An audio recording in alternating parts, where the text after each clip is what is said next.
In this video, I'm going to show you how to set out and tile your own splashback.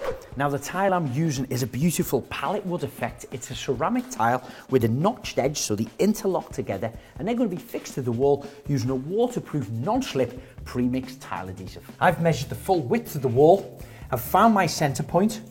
I'm going to put a little mark on the wall here. Now applying the adhesive on, I use a flat trowel to start with, and then I use a notch trowel, a 10mm notch trowel, and I comb the adhesive across. And we get the second tile, and of course interlocking the edges like this.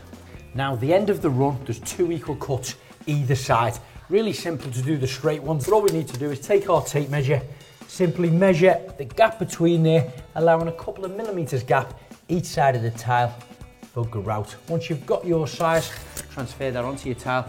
Simply cut it with a tile cutter. Now normally on a splashback you come up about 500 or 600mm high with the tile, but I want to create a feature splashback here, so I'm taking it right the way up to the ceiling. So I'll take a measurement, again leaving a couple of millimeters top and bottom for the grout.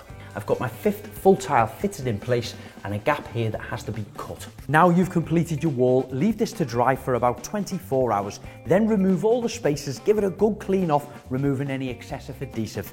Then you're ready to start grouting.